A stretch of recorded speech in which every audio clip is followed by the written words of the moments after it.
오늘 본문의 말씀을 가지고 복음 증거자 바울이라는 제목으로 함께 말씀 나누도록 하겠습니다. 우리 옆에 계신 분들에게 오늘 이렇게 인사했으면 좋겠는데요. 복음을 증거하는 성도가 됩시다. 복음을 증거하는 성도가 됩시다. 당연히 우리가 해야 될 것이 복음을 증거하는 일인데요. 오늘 사도 바울도 복음을 증거하면서 자기 자신을 이렇게 변호했던 것처럼 우리의 삶에서도 날마다 예수 그리스도의 복음을 증거하는 일에 최선을 다할 수 있는 귀한 우이제일교회 성도님들이 다 되셨으면 좋겠습니다.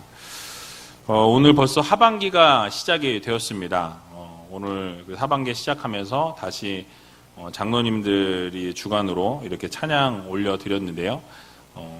귀한 찬양 너무너무 감사드리고 정말 맡은 바 충성을 다하는, 그렇게 충성 봉사하는 귀한 우리 장로님들 되시고 우리 온 성도님들이 다 되셨으면 좋겠습니다. 7월이 시작이 되었는데요. 올해 이렇게 지나면서 특이한 게 있어요. 그죠? 왜냐하면 항상 5월 달부터 날씨가 참 더웠던 것으로 기억하는데 재작년에는 정말 더웠고요. 작년에도 더웠던 것 같았는데 올해는 또 시원해요. 6월 달까지 시원했는데 이렇게 보니까 이 찬 공기가 빠져나가지 않았대요. 계속 이렇게 버티고 있다가 드디어 빠져나갔답니다. 그래서 이제 날씨가 더워질 것 같고요. 또 장마가 이제 내일이죠. 내일부터 시작이 된다는데, 여태껏 그 기상청이 그렇게 측정한 이유로 전국이 장마가 한꺼번에 같이 시작된 경우가 한 4번인가 있었대요.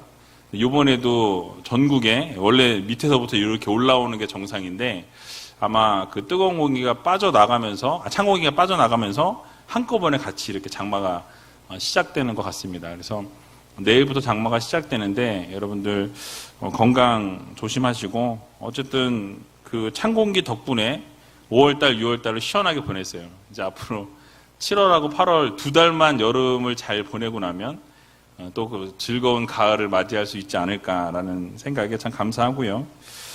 무더위에 여러분 잘 건강 챙기시고 이 코로나와 함께하는 마지막 여름이 되었으면 좋겠습니다. 그래서 내년 여름에는 코로나 없이 여름만 왔으면 좋겠다라는 생각이 들고요.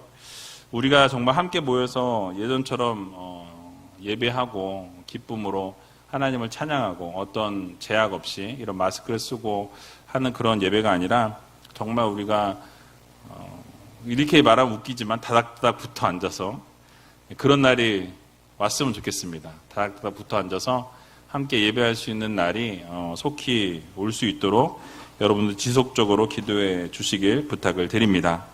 좀 어색할 것 같아요. 누군가 옆에 딱 앉으면 왠지 앉으면 안 될 것 같은, 요즘에 옆에 누가 앉으면 뭐지? 막 이제 이런 생각이 드는 그런 시대를 우리가 좀 살아가고 있습니다. 그래서 참 안타까운 현실인데요. 어쨌든 그런 날에 속히 오기를 기도해 봅니다.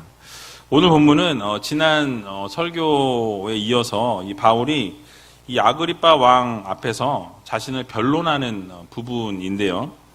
이 하나님께서 유대인들과 이방인들로부터 이 사도 바울을 구원하시고 다시 그 구원하신 것에서 멈춘 것이 아니라 다시 사도 바울을 그 유대인들과 이방인들에게로 보내시게 됩니다. 그들로 하여금 이제 어두움에서부터 빛으로 이 사단의 세력으로부터 하나님께로 돌아오게 하는 사역을 감당하게 하셨다라고 오늘 이렇게 고백하고 있는 것을 보게 됩니다. 그러면서 이 사도 바울 자신은요, 이 예수님의 명령을 따라서 복음을 증거한 것밖에 없다라고 이렇게 설명하죠. 그래서 예수님의 고난과 부활을 전한 것밖에 없었고 이 사명을 감당하는 가운데 유대인들로부터 자신이 체포되었다라는 것을 밝히고 있습니다. 자, 그렇다면 이 본문을 통해서 하나님께서 우리들에게 주시고자 하는 이 교훈의 말씀이 무엇인지 같이 한번 생각해 보도록 하겠습니다. 오늘 본문 17절에 보면 이렇게 말씀을 시작하는데요. 17절 같이 한번 읽어보도록 하겠습니다. 이스라엘과 이방인들에게서 내가 너를 구원하여 저희에게 보내어. 아멘. 자, 이 말씀은 하나님께서 이 사도 바울을 유대인들과 이방인들로부터 구해 주셨다라는 말씀을 하고 있습니다. 그러면서 동시에 이 유대인들과 이방인들을 위한 사도로 이 사도 바울을 세우셨다라는 것을 강조하고 있는 것이죠. 그래서 이 부분을 생각해 보면서 우리가 좀 깊이 생각해 볼 부분이 있습니다. 성도들의 삶이 어떠한지에 대해서 우리가 한번 생각을 해볼 필요가 있는데요. 그러니까 예수님께서는 사도 바울을 이 유대인들과 이방인들 손에서부터 건져내셨다, 구해내셨다라고 이렇게 먼저 이야기하죠. 그리고 구해내신 것에서 멈추는 것이 아니라 다시 그들에게로 보내셨다라고, 사도로 보내셨다라고 이렇게 말씀하고 있습니다. 그러니까 이것을 보면 알 수 있는 것이 무엇이냐면 이 성도의 삶 속에 이 구원의 감격, 우리가 구원을 받았음에 너무나 기쁘고 감사하죠. 근데 그 구원의 감격과 기쁨만이 있는 것이 아니라는 것을 우리들에게 보여주고 있습니다. 그러니까 때로는 죽을 만큼의 그 고통과 어려움, 환난들이 이 구원의 기쁨과 함께 찾아온다라는 사실이, 아마 여러분들 믿음 생활 하시면서 정말 구원의 기쁨과 즐거움과 감사가 막 넘치는 그 순간에 동시에 또 어떤 것이 찾아옵니까? 환난과 어려움과 고통이 함께 찾아오는 것을 우리가 보게 되죠. 그러니까 성도의 삶에는 이 구원의 감격과 기쁨과 은혜 막 차고 넘쳐서 이렇게 기뻐하는 그 순간만 있는 것이 아니라 동시에 환난과 고통과 이 어려움이 동시에 또 찾아오는 경우들이 많이 있는 것을 보게 됩니다. 그런데 중요한 것은 그 순간에 우리 하나님께서 그 상황을 그대로 두지 아니하시고 그 고난과 어려움, 환난이 찾아올 때는 또 그 웅덩이로부터, 그 수렁에서부터 우리를 건져내시겠다라는 약속의 말씀을 주시는 것을 우리는 보게 됩니다. 시편 40편 2절에 보니까 이렇게 말씀하는데요. 우리 같이 한번 읽어보도록 하겠습니다. 나를 기가 막힐 웅덩이와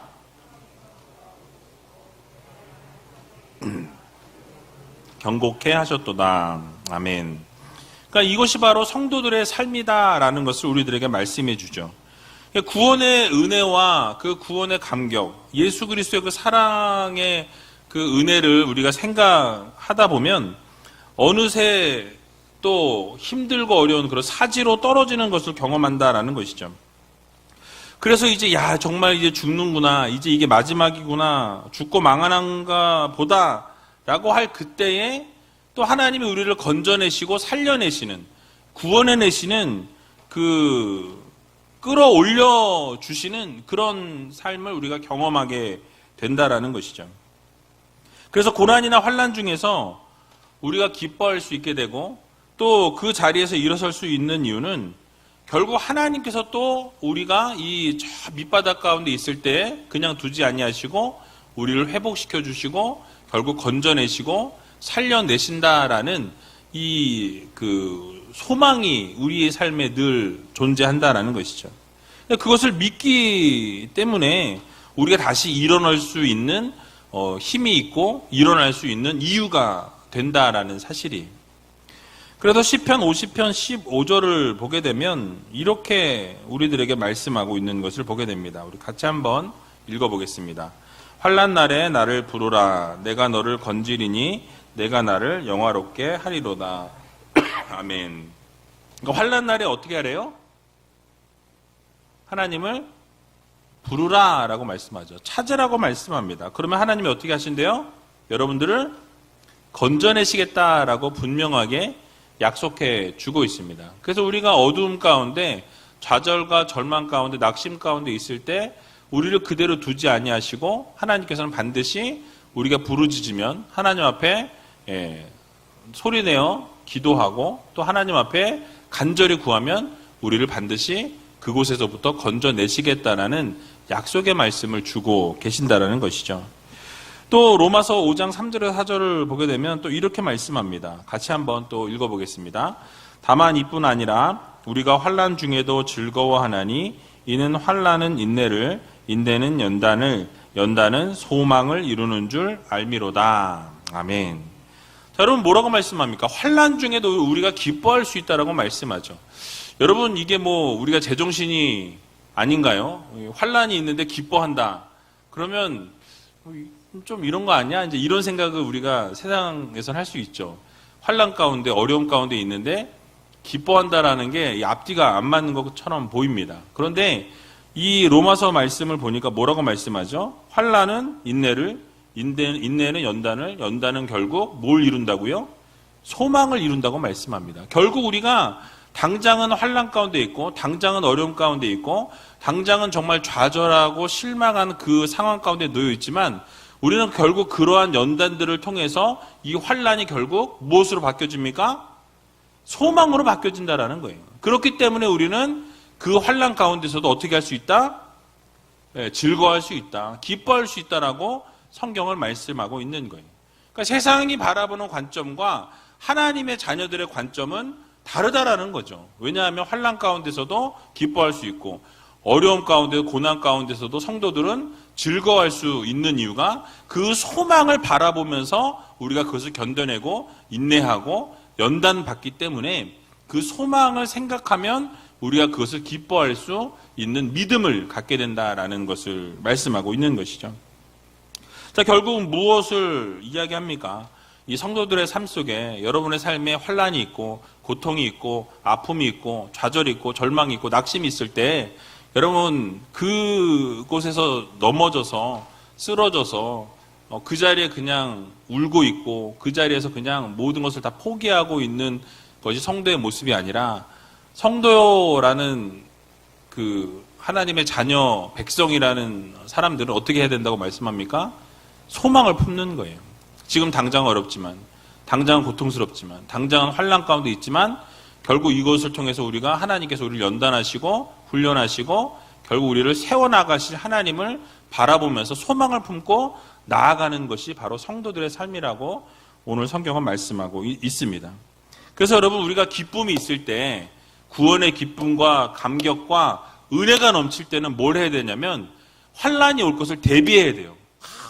마냥 기뻐하다 보면 허를 찔릴 수가 있어요. 그래서 이렇게 막 기쁘고 막 즐겁고 은혜가 막 넘치는 그 순간에는 환난과 고난을 대비해야 되겠다라는 마음에 준비를 해야 된다라는 거죠. 또 환난이 왔을 때, 고난이 찾아왔을 때 어떻게 합니까? 하나님께서 이것을 통해서 연단하시고 우리를 훈련하시고 결국은 하나님께서 주실 것들을 바라보면서 소망하면서 그 소망을 품고 나아가는 시간을 가져야 하는 것이 성도의 삶이라는 것이죠. 여러분 지금 우리 코로나로 인해서 참 어렵고 힘든 상황이 있습니다. 그런데 이 환난과 고통 속에서 좌절하고 쓰러지고 넘어진 우리가 아니라 그 상황에서 어떻게 해요? 그 연단을 받고 훈련을 받으면서 어떻게 합니까? 저 소망을 바라보는 거죠. 마스크를 벗는 그날, 그리고 모든 것이 종식되어지는 그날 오지 않겠습니까? 예, 별로 뭐 다들 뭐 까짓거 뭐 그냥 살지 뭐. 근데 여러분 그런 날이 올 거예요. 분명히 반드시 올 겁니다. 그런데 그 날을 우리가 소망하는 거죠. 그 날을 소망하면서 이 어려움들을 이겨내고 이 또한 지나가리라는 믿음 가지고 여러분 하나님께서 우리를 건져내실 거라는 이 확신을 가지고 나아가는 성도들이 되어야 한다라는 것이죠. 그래서 우리가 정말로 사망의 음침한 골짜기를 걸어가는 것 같은 순간 가운데서도 구원의 하나님을 바라보는, 정말 우리를 건져내실 그 하나님을 바라보면서 결국 우리가 이겨내고 그 믿음으로 그것을 뛰어넘을 수 있는 우리제교회 모든 성도님들이 다 되시길 주님의 이름으로 간절히 축원드립니다. 자, 이제 본문 18절에 보니까요, 바울의 전도로 말미암아서 얻게 되는 결과에 대해서 이제 언급하는데요. 18절을 같이 한번 읽어보도록 하겠습니다. 그 눈을 뜨게 하여 어두움에서 빛으로 사단의 권세에서 하나님께로 돌아가게 하고 죄사함과 나를 믿어 거룩해 된 무리 가운데서 기업을 얻게 하리라 하더이다. 아멘. 자, 바울이 지금 뭐라고 이야기합니까? 영안이 어두운 자들과 영적인 곧 소경을 이야기하죠. 그들의 눈을 열어준다라고 말씀하고 있어요. 또 그들로 하여금 어떻게 합니까? 그래서 이 영안이 열리니까 구원의 진리를 볼 수 있도록 돕는다라고 말씀하죠. 그래서 결국 하나님께로 돌아올 수 있도록, 그래서 영안이 막혀서 어두워서 보지 못하는 자들의 영적인 눈을 열어주고, 영적인 눈이 열리니까 하나님 나라를 소망하게 되고 결국 구원의 진리를 바라볼 수 있도록 도와서, 그것을 그렇게 돕기 위해서 나를 하나님이 부르셨다라고 자신의 그 소명을 지금 밝히고 있는 것이죠. 이 말씀은요, 이사야 42장 6절에서 7절 말씀과 비슷하게 언급이 되어 있는데요. 우리 이사야 42장 6절과 7절을 같이 한번 읽어보도록 하겠습니다. 나 여호와가 의로 너를 불렀은즉 내가 내 손을 잡아 너를 보호하며 너를 세워 백성의 언약과 이방의 빛이 되게 하리니 내가 소경의 눈을 밝히며 갇힌 자를 옥에서 이끌어내며 흑암에 처한 자를 간에서 나오게 하리라. 아멘. 자, 결국 하나님께서 바울을 통해서 원하시는 것, 이루고자 하시는 것이 무엇이었습니까? 그 결과가 전도로 말미암아서 이루고자 하는 결과, 얻고자 하는 결과가 무엇이에요? 영적인 소경된 자들을 영안이 열리게 하는 것이 바로 이 사도 바울이 하고자 하는 소명이요 역할이라고 말씀하죠. 또 그렇게 죄악과 방탕한 어둠의 생활 가운데서 벗어나서 이제 영적인 소경의 삶을 벗어나니까 빛을 볼 수 있게 되는 것이죠. 빛을 발견할 수 있도록 이끌어가야 될 사명을 자신이 받았다라고 분명하게 밝히는 것을 우리는 보게 됩니다. 또 사단의 권세로부터 하나님께로 돌아오게 하기 위해서 바울을 부르셨다라고 말씀하죠. 그러니까 어둠의 세력 가운데 그대로 있는 것이 아니라 이제 하나님의 자녀로, 빛의 자녀로 살아갈 수 있도록 이끌어내는 사명을 바로 사도 바울이 받았다라는 것을 지금 밝히고 있는 거예요. 그래서 결국 그들로 하여금 죄사함을 얻게 하고 또 천국 기업을 받게 하기 위해서 이 사도 바울을 사명자로 부르셨다라는 것을 지금 사도 바울이 이렇게 밝히는 것이죠. 결국 여러분, 하나님께서 이 사도 바울 한 사람을 부르셔서 얻고자 하는 것, 이루고자 하는 것이 무엇이셨습니까? 바로 어두움의 자녀들로 살아갔던 그들을 어떻게 해요? 그들을 이끌어내시고 빛으로 이끌어내시고 죄악의 삶을 살아갔던 그들을 이제는 하나님의 자녀의 삶으로 살아갈 수 있도록 이끌어내는 사명을 사도 바울에게 주셨다라고 이렇게 말씀하고 있는 것이죠. 결국 한 사람의 부르심을 통해서 이 어둠에 눌린 자들이 자유케 되어지고 죄사함의 은혜가 있게 하시고 이 천국의 놀라운 기업을 그들에게 이 사도 바울을 통해서 허락해 주시고자 하는 계획을 하나님이 갖고 계셨다라는 사실이. 여러분, 오늘을 살아가는 여러분들을 부르신 목적도 어떨까요? 다를까요? 말 좀 해보시죠. 꿀들을 다 드시고 오셨나요? 예, 어떻습니까? 동일해요. 사도 바울만 특별하게 부르셔서 그런 빛의 사도로 부르신 것이 아니라 여러분들 한 분 한 분도 동일한 목적과 동일한 사역으로 부르셨다라는 것을 여러분들이 꼭 마음 깊이 새기시기 바랍니다. 그래서 믿지 않는 자들에게 이 사단의 공격으로부터 눌려있는 그들을 이 어둠의 자녀들의 삶에서 빛의 자녀의 삶으로 이끌어내는 역할들을 여러분들에게 주셨다라는 것, 사명을 주셨다라는 것이죠.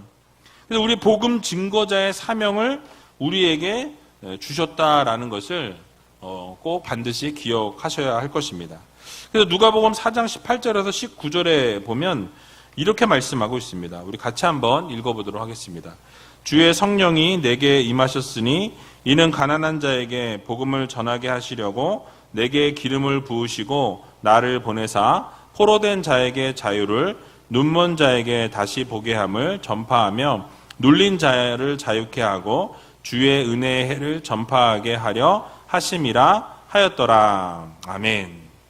자, 여러분 뭐라고 말씀합니까? 하나님께서 여러분들을 부르신 이유가 이방의 사도로, 이방의 빛으로 여러분을 부르셨다라고 말씀하죠. 어두움에 있는 자들이 어두움에 그대로 살아가도록 두지 아니하고 그들을 어두움의 그 자리에서부터 빛의 삶을 살아갈 수 있도록 이끌어내는 사역을 여러분들에게 주셨다라는 거예요.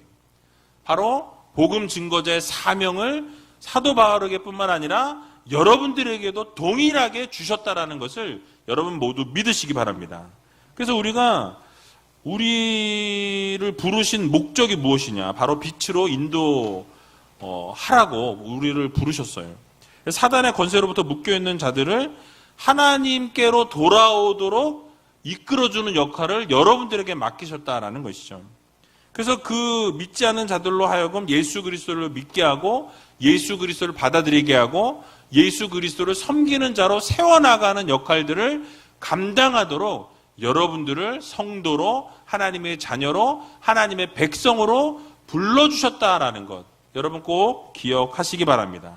그래서 여러분 이 부르심을 기억하시고 여러분들에게 주어진 사명 바로 복음 증거자의 사명을 꼭 기억하셔서 날마다 복음을 증거할 뿐만 아니라 예수 그리스도의 향기를 바라며 살아갈 수 있는 귀한 우리제일교회 모든 성도님들이 다 되시길 주님의 이름으로 간절히 축원합니다. 자, 그런데 이제 사도 바울이 자신이 받은 명령에 따라 이 유대인과 이방인 선교의 사명을 감당하다가 유대인들에게 이제 체포되었다라는 것을 설명하는 것을 보게 됩니다. 오늘 본문 19절에서 21절에 나와 있는데요. 우리 같이 한번 좀 길지만 같이 읽어보도록 하겠습니다.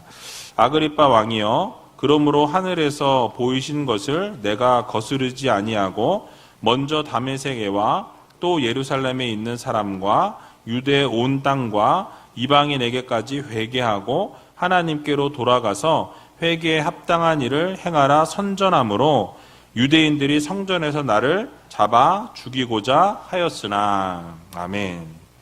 그러니까 자신이 그동안 했던 역할들에 대해서 자신이 했던 사역에 대해서 이야기하고 결국 그 사역 때문에 내가 이 유대인들로 하여금 붙잡혀서 죽게 되었다라는 것을 지금 변호하면서 설명하고 있는 것이죠. 여기서 바울이 말하고 있는 하늘에서 보이신 것이라는 것은 무엇을 말하는 것이냐면 바로 바울을 이방인의 사도로 삼으시겠다라는 것이 바로 하늘에서 보여주신 거예요. 그러니까 다메섹 도상에서 만나 주시면서 어떻습니까? 너를 이방인의 사도로 세우겠다라는 거예요. 하나님의 자녀로 세워나가는 역할들을 감당하는 귀한 사도로 너를 부르겠다라고 주님이 분명히 말씀하시는 것을 보게 됩니다. 사도행전 9장 15절에 나와 있는데요. 우리 같이 한번 읽어보도록 하겠습니다. 주께서 가라사대 가라, 이 사람은 내 이름을 이방인과 임금들과 이스라엘 자손들 앞에 전하기 위하여 택한 나의 그릇이라. 아멘.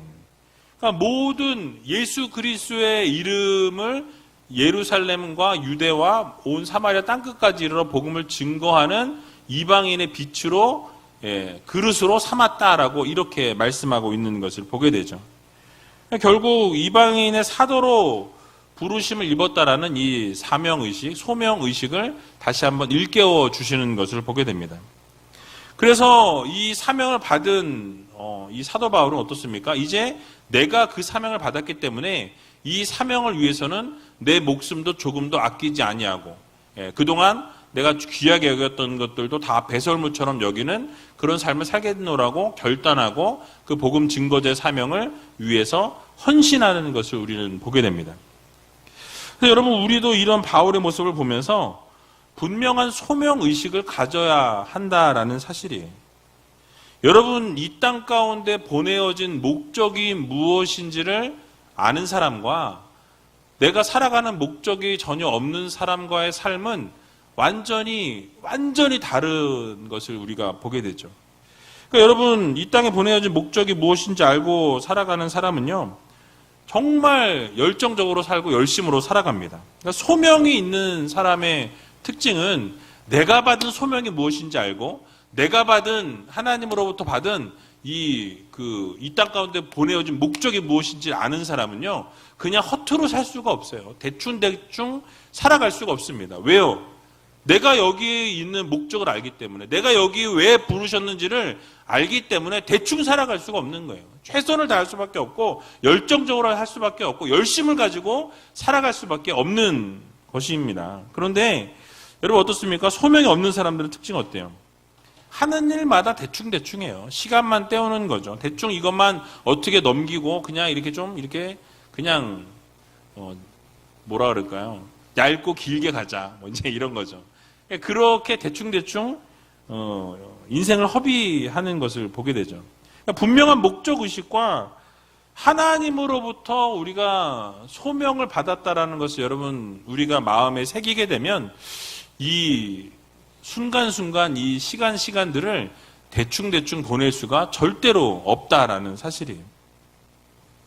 그러므로 여러분 우리는 어떻게 살아가야 합니까? 분명한 목적 의식과 하나님으로부터 받은 소명이 있다라는 것. 여러분들에게 분명한 사명을 주셨다라는 것. 복음 증거자의 사명을 여러분들에게 다 맡기셨다라는 것을 여러분들 모두 믿으시기 바랍니다. 그래서 우리가 최선을 다해서 그 소명을 위해서 살아가는 성도들이 되어야 한다라는 사실이에요. 여러분 우리는 때로 이 전문 사역자나 정말 종교적인 일을 하는 지도자들만 소명을 받았다라고 생각하는 그런 오류를 범할 때가 있어요. 여러분 그런데요, 소명은요, 이런 종교적인 지도자들이나 앞에서 이끌어가는 리더들에게만 주신 것이 아니라는 것을 여러분들이 꼭 기억하셔야 합니다. 왜냐하면 누군가에게 정말 특별한 직업을 가진 분들이나 또 특별한 재능을 여러분들이 받으셨다면 여러분 그 재능과 그 특별한 그 직업을 가지고 그것이 나의 소명이고 그것이 나의 사명이라는 것을 꼭 기억하셔야 된다라는 사실이에요. 예전에 보게 되면 우리 어르신 목회자들은 목회를 하시면서 조금 교회에서 열심히 하고 조금 눈에 띄게 열정적으로 막 기도하고 막 최선을 다하는 분들을 보면 뭐 하라 그랬어요? 신학 공부하라 그랬죠. 목회하라고 그렇게 이야기들을 많이 하셨습니다. 저는 개인적으로 생각이 좀 달라요. 여러분 직업의 현장, 여러분들의 서 있는 그 현장이 바로 하나님이 주신 소명의 자리고 사명의 자리입니다. 모두가 다 목회자가 되면 일반 필드에서 일하고 있는 사람들은 누가 전도하고 누가 그들을 이끌어 오겠냐라는 거예요. 그러니까 여러분들이 가진 직업을 가지고 여러분들이 받은 사명의 자리에서 그 자리에 선신하고 그 자리에서 하나님의 영광을 드러내고 그 자리에서 복음 증거자의 사명을 살아가야만 그래야 복음을 접촉할 수 있는 기회를 다른 믿지 않는 분들에게 주실 수가 있다라는 거죠. 여러분 이 목회자 저를 예를 들어도 만날 수 있는 사람의 한계가 있어요. 만나는 그 그룹이 거의 다 믿는 분들을 만날 수밖에 거의 없는 그런 상황에 노출되어 있을 때가 많이 있습니다. 예를 들어 여러분 연예인 같은 사람이 정말 믿음 좋게 막 최선을 다하다가 마지막 그 연말 시상식에 1등 대상을 차지했어요. 근데 거기서 하나님께 이 모든 영광을 돌린다고 딱 얘기하면서 원래 하지 말라 그런대요 요즘에. 그런데 그렇게 딱 하면서 내가 정말 하나님께서 나를 세워주셨기 때문에 이 자리에 서게 됐습니다. 하나님께 모든 영광을 돌리고 모두 예수 그리스도 믿으라고 만약에 이렇게 복음을 전했다고 생각해 보세요. 손가락질하는 사람도 있겠지만 그 사람을 우상처럼 여기는 믿지 않는 학생들이나 믿지 않는 분들은요, 그 모습을 보면서 하나님을 믿게 될 수도 있다라는 거예요. 내가 존경하는 어떤 분이 예수를 믿는다면 나도 그럼 예수 한번 믿어볼까라는 생각을 갖게 되는 거죠. 그러니까 자신이 가지고 있는 그 필드, 내가 그 하나님이 주신 그 자리, 그 직업의 현장에서 예수 그리스도의 향기를 드러내는 그런 성도로서의 삶을 살아가게 되면 결국 그분을 통해서 복음이 증거되어지고 복음 증거자의 사명을 살아가게 된다라는 사실이에요. 여러분 사업가로서 또는 어떤 검사나 판사나 변호사로서 만약에 살아간다고 할 때 그 자리에 그 현장에서 예수 그리스도의 복음을 증거하는 증거자의 사명을 살아간다고 생각해 보시기 바랍니다. 여러분 어때요? 그분들을 통해서 예수 그리스도가 드러나다 보면 믿지 않는 분들이 예수 그리스도에게 돌아오는 놀라운 역사가 일어난다라는 거죠. 지난주 오후 예배 때도 제가 설교하면서 그 백동조 목사님 교회에 있는 그 여자 집사님 슈퍼 하시는 분, 그분이 그 자리가 그렇게 힘들고 어려운 시간이었지만 시간들이 지나면서 이제 그 현장이 기도의 현장이 되고 선교 센터가 되고 복음이 증거되는 복음 증거의 자리가 되었다라고 그렇게 고백하는 것을 보면서 여러분 어느 자리가 되었든지 간에 그 자리가 나를 불러주신 사명의 자리요 복음 증거자로서의 살아가는 현장이 된다면 여러분 놀라운 그 역사와 기적이 일어나게 된다라는 것을 여러분들이 꼭 기억하시기 바랍니다. 그래서 에베소서 4장 1절의 말씀을 보게 되면 이렇게 말씀하고 있습니다. 우리 같이 한번 읽어보도록 하겠습니다. 그러므로 주 안에서 갇힌 내가 너희를 권하노니 너희가 부르심을 입은 부름에 합당하게 행하여. 아멘. 그러니까 여러분들을 하나님이 어디로 부르셨든지 그 부르심의 자리에서 부르심에 합당한 성도로서의 삶을 살아내라고 우리들에게 말씀하고 있는 것을 보게 됩니다. 그래서 여러분 종교개혁자 칼빈도 직업 소명서를 이야기했어요. 그러니까 모든 직업은 하나님이 허락해 주신 사명이라는 거죠. 소명이라는 것입니다. 그러니까 그 직업의 현장, 여러분들이 서 있는 그 자리에서 하나님의 복음을 증거하는 사명자로, 소명자로 살아가라고 우리들에게 말씀하고 있는 거예요.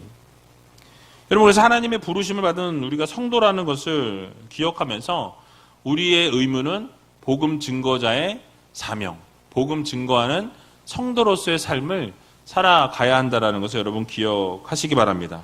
그래서 믿지 않는 분들에게 복음을 담대하게 전하시고 늘 말씀드리지만 복음을 전하는 것이 좀 창피하시면 여러분들의 삶으로 보여주세요. 예수 그리스도의 향기를 드러내고 예수 그리스도의 편지를 여러분들의 삶으로 나타내셔서 여러분들의 삶을 보고 나도 당신이 믿는 예수 믿고 싶다라는 그런 고백을 들을 수 있는 귀한 의지의 모든 성도님들이 다 되시길 주님의 이름으로 간절히 축원합니다. 자, 마지막으로 사도 바울은 자신이 증거해온 이 구약 성경이 예언한 것 외에 없다라는 것을 주장하는 것을 보게 되죠. 그래서 본인이 증거한 것이 결국은 이 구약을 믿는 유대인들 너희들과 내가 증거하고 온 예수 그리스도의 복음이 부딪히지 않는다라는 거예요. 하나를 이룬다라고 말씀하죠. 결국은 뭡니까? 이 구약의 모든 예언의 성취가 예수 그리스도를 통해서 모두가 다 완성되어지고 이루어졌다라는 것을 사도 바울이 이야기하고 있는 거예요. 그러니까 구약의 모든 너희들이 믿고 있는 그 예언이 너희들은 지금도 메시아를 기다리고 있지만 사실은 그 모든 구약의 성취가 예수 그리스도를 통해서 완전하게 100% 완전하게 완벽하게 이루어졌다라는 것을 선포하고 있는 것이죠. 그래서 오늘 본문 22절에서 23절에 보니까 이렇게 말씀합니다. 우리 같이 한번 읽어보도록 하겠습니다. 하나님의 도우심을 받아 내가 오늘까지 서서 높고 낮은 사람 앞에서 증거하는 것은 선지자들과 모세가 반드시 되리라고 말한 것밖에 없으니 곧 그리스도가 고난을 받으실 것과 죽은 자 가운데서 먼저 다시 살아나사 이스라엘과 이방인들에게 빛을 선전하시리라 함이니이다 하니라. 아멘. 길게 말을 쭉쭉 썼지만 한마디로 말하면 그러니까 하나님의 도우심을 받아서 지금까지 본인이 전해왔던 것, 증거했던 것이 무엇이냐? 이 구약에 예언되었던 모든 것을 나는 증거했을 뿐이다 라는 것을 이야기하고 있는 거예요. 그러니까 바로 그것이 무엇입니까? 바로 예수 그리스도가 이 구약에서 계속 증거되었다라는 것이죠. 그래서 모든 이 예수 그리스도에 대해서 증거한 것을 내가 그 예수 그리스도에 대해서 증거하고 그 구원의 예언이 성취되었다라는 것을 내가 전했을 뿐인데 결국 내가 그런 유대인들에게 핍박을 받게 되었다라는 것을 지금 이야기하고 있는 것이죠. 그래서 여러분 결국 구약의 이 구체적인 예언에 대해서 그리스도에 대해서 고난을 당하셨다라고 이렇게 이야기하는데요. 이 메시아 고난에 대한 부분은 뭐 여러분 잘 아시는 것처럼 이사야 53장에 나와 있는데요. 나중에 집에 가셔서 한번 이사야 53장 쭉 읽어보시고 그 내용을 쭉 보면 그게 예수 그리스도를 이야기하는 것이라고 밖에 볼 수 없는 본문입니다. 고난받는 종의 모습이 예언되어 있는데 그런데 이제